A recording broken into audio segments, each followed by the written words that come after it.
और आज की सबसे बड़ी खबर मैं आपको बता रहा हूं, शंखनाद हो गया है। लेकिन ये शंखनाद क्या है, इस पर किन लोगों के पेट में दर्द हो रहा है, आज पूरी एक्सरे रिपोर्ट आपके सामने रखने वाले हैं दर्शकों। क्योंकि उत्तर प्रदेश में सनातन का सबसे बड़ा समागम होने वाला है, लेकिन इसमें कई लोगों को दिक्कत है दर्शकों। उत्तर प्रदेश के प्रयागराज में अगले साल 13 जनवरी को महाकुंभ का मेला लगेगा, तस्वीरें देख लीजिए। लेकिन इसका शंखनाद आज से हो गया है, यानी तकरीबन 2 महीने पहले से। और जो तस्वीरें मैं आपको दिखा रहा हूं, देखिए आप इन्हें। ये तस्वीरें हैं महाकुंभ के शंखनाद की, ये उसका सबूत है। प्रयागराज की ये तस्वीरें दर्शकों मैं आपको दिखा रहा हूं, जहां महाकुंभ की तैयारियां जोरों पर हैं। ऐसे में सबसे बड़े जूना अखाड़े की तस्वीर, साथ ही किन्नर अखाड़ा जो गाजे बाजे घोड़े हाथी के साथ प्रयागराज में नगर में प्रवेश कर चुका है। और इन अखाड़ों के प्रवेश के साथ ही सनातन का पताका लहराने लगा है। लेकिन कैसे शंखनाद हुआ है, कैसे सनातन का पताका लहरा रहा है, इस रिपोर्ट में दिखाते हैं।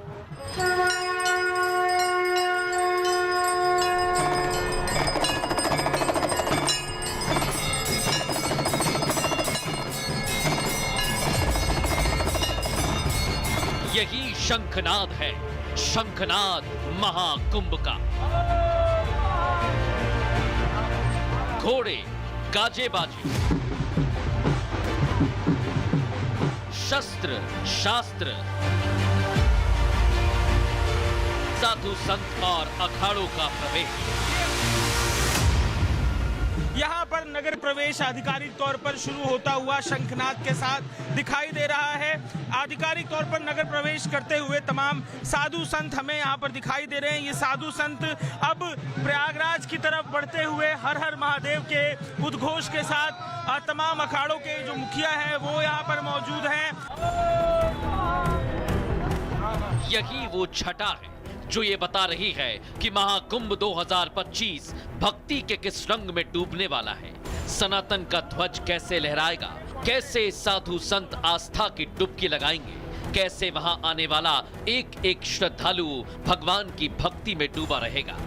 बहुत सुंदर तरीके से पूरे धूमधाम से जूना अखाड़े के नागा साधु तलवार बाबा लेकर रहे हैं। बढ़िया है और सब एक साथ मिल के अभी किन्नर अखाड़े अम्मा भी नागा सभी सब एक साथ मिल के आ रहे हैं। महाकुंभ 2025 की भव्य शुरुआत जूना अखाड़े के नगर प्रवेश के साथ हो गई है। सज धज के राजसी ठाट, ध्वज पताका और जयकारों के बीच संतों के समूह ने प्रयागराज में प्रवेश किया। जूना अखाड़े के 1000 से ज्यादा साधु संत, सन्यासी, महंत, रमता पंच और मणियों के प्रमुख कुंभ में प्रवेश करते हैं। पूरे विधि विधान के साथ पूजा अर्चना के बाद नगर भ्रमण यात्रा निकाली गई। इसमें किन्नर अखाड़ा भी शामिल हुआ। उनका आरंभ हो रहा है और तैयारी चल रही जोरों तौर से।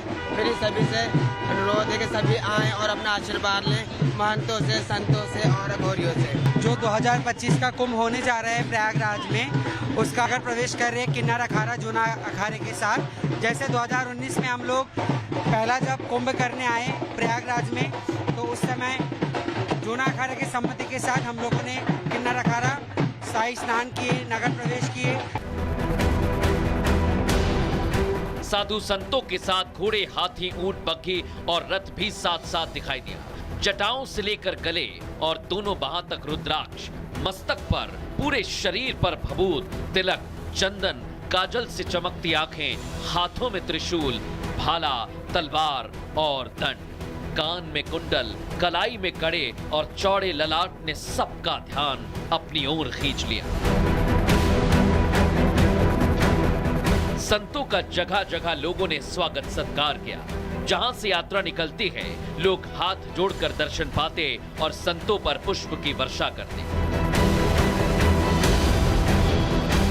सनातन को छत्र छाया देने वालों का डेरा तीर्थराज प्रयागराज में जम गया है। अब सभी को इंतजार है 12 साल में एक बार लगने वाले महाकुंभ के शुभारंभ का।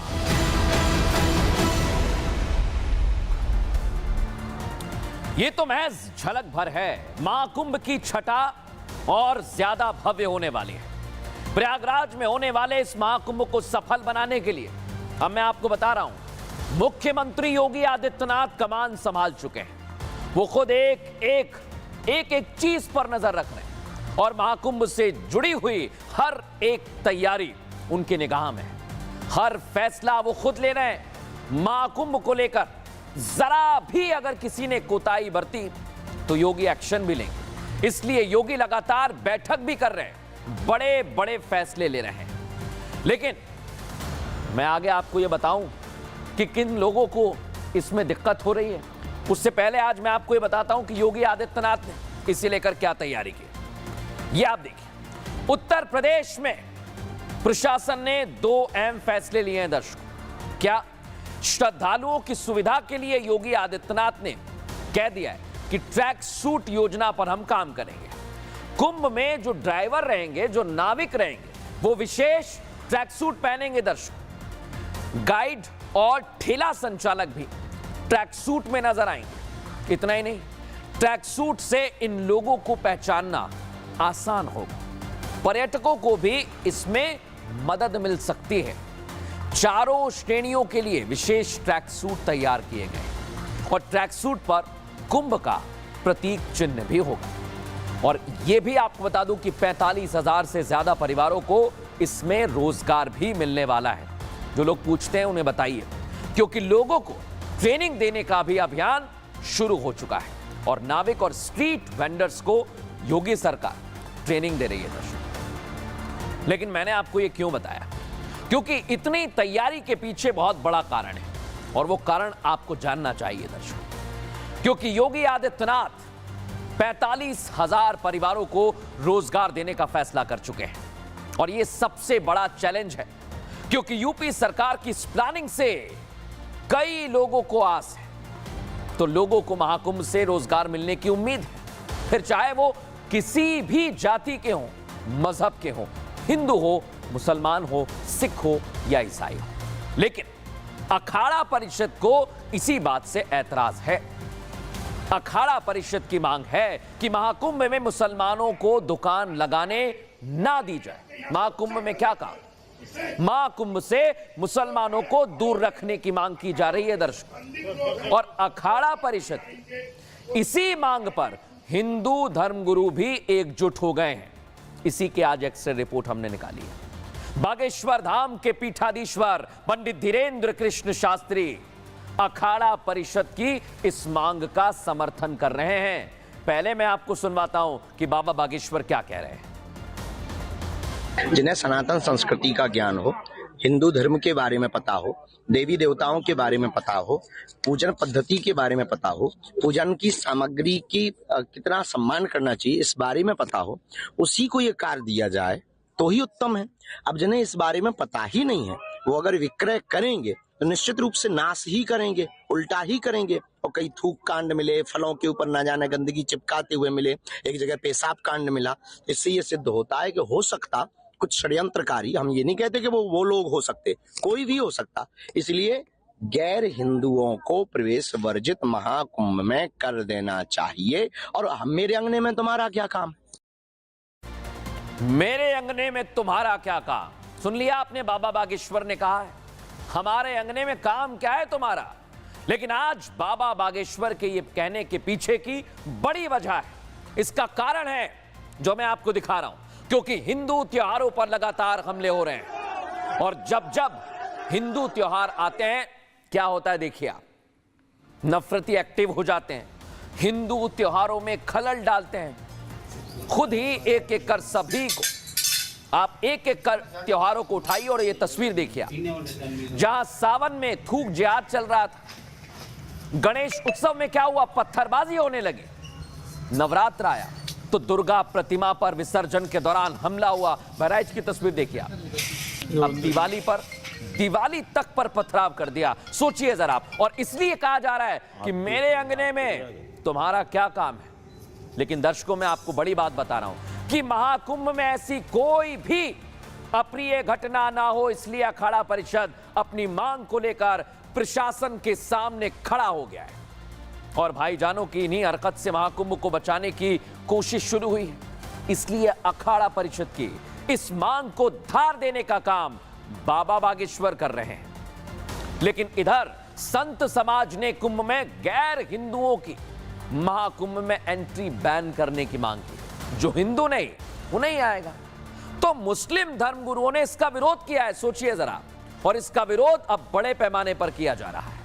लेकिन सोचिए आप, अगर महाकुंभ है और मुसलमानों को एंट्री नहीं मिल रही है तो क्यों पेट में दर्द हो रहा है, वो इस रिपोर्ट में दिखाते हैं।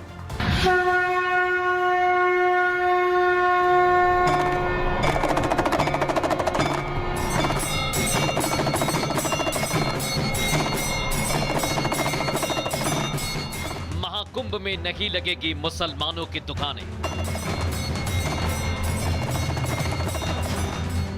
मुसलमानों की महाकुंभ में नो एंट्री।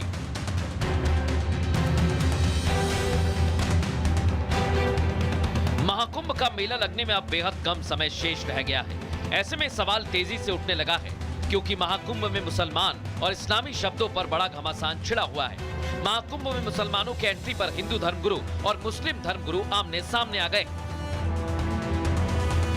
अखाड़ा परिषद प्रयागराज में होने वाले महाकुंभ में मुसलमानों की दुकानें लगाने पर रोक लगाने की मांग कर रहा है। तो मौलाना मुफ्ती शहाबुद्दीन रज़वी इस पर भड़क उठे।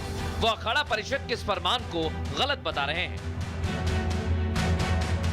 अखाड़ा परिषद का ये फिरका प्रस्ताना फैसला करोड़ों हिंदुस्तानियों और अमन पसंद शहरियों के मन को झंझोड़ने वाला है, तकलीफ पहुंचाने वाला है। इस तरह के फैसले होंगे तो समाज टूटने के कगार पे आ जाएगा, और अगर समाज टूटा तो ये देश के लिए निहायत ही नुकसानदेह साबित होगा। अब महाकुंभ में किसे एंट्री मिलेगी, किसे नहीं, वहां कौन दुकान लगाएगा, कौन नहीं, ये फैसला आखिर में लेना तो यूपी प्रशासन को है।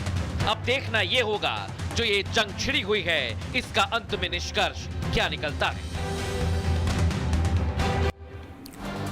आपने देख लिया अभी जो हालात बने हुए हैं, उसको देखते हुए ये बात साफ है कि महाकुंभ के दौरान सुरक्षा सबसे बड़ा मुद्दा रहने वाला है दर्शकों। और इसलिए सीएम योगी आदित्यनाथ, जैसा मैं बता रहा हूं कि एक एक चीज पर नजर रख रहे हैं। पुलिस ने इसके लिए जबरदस्त तैयारी की है। महाकुंभ के चप्पे चप्पे पर पुलिस फोर्स तैनात रहेगी और ऐसा कोई पॉइंट या कोई जगह नहीं होगी महाकुंभ में जहां सुरक्षा टाइट ना हो। और कैसा यह अभेद्य सुरक्षा का घेरा बनाया जाएगा दर्शकों, मैं आज आपको बताने वाला हूं। इसके लिए पूरी तैयारी की जा रही है। क्या तैयारी है, आइए जरा मैं आपको दिखा देता हूं कैसे ये तैयारी की गई है। दिखाइए जरा, ये आप देखिए, अलग अलग फोर्सेस को सुरक्षा की जिम्मेदारी दी है। सुरक्षा का जिम्मा घोड़ सवारों पर रहेगा। देख रहे हैं आप, इसी तरह घूमेंगे। 180 घुड़सवारों की ड्यूटी कुंभ में लगाई जाएगी। घुड़सवार पुलिसकर्मी हर मेला क्षेत्र में तैनात रहेंगे, जो अलग अलग जगह बनाई जाएंगी। ये पुलिसकर्मी मेले के दौरान पेट्रोलिंग भी करेंगे, चाहे रात हो या दिन हो। और पैदल पुलिसकर्मियों से ज्यादा ये कारगर साबित होते हैं, क्योंकि कुंभ का क्षेत्र काफी बड़ा होता है। घोड़े पर बैठा पुलिस का जवान दूर से भी साफ नजर रख सकता है, इसलिए इनकी तैनाती की जा रही है। लेकिन योगी आदित्यनाथ क्या सोच रहे हैं, योगी आदित्यनाथ की नजर कहां पर है, वो आपको सुनवाता हूं। 2025 के महाकुंभ की तैयारी युद्ध स्तर पर आगे बढ़ चुकी है। पौष पूर्णिमा 13 जनवरी से लेकर के और महाशिवरात्रि 26 फरवरी तक तैयारियां की जा रही हैं। कुंभ के दायरे को भी बढ़ाने का कार्य 2013 के प्रयागराज कुंभ की तुलना में इस बार उससे दोगुने से अधिक क्षेत्र में कुंभ फैलेगा। देख लिया दर्शकों आप, कुंभ में तो ये तैयारी है, लेकिन आज एक और तैयारी जिसकी खबर मैं आपके लिए लेकर आया।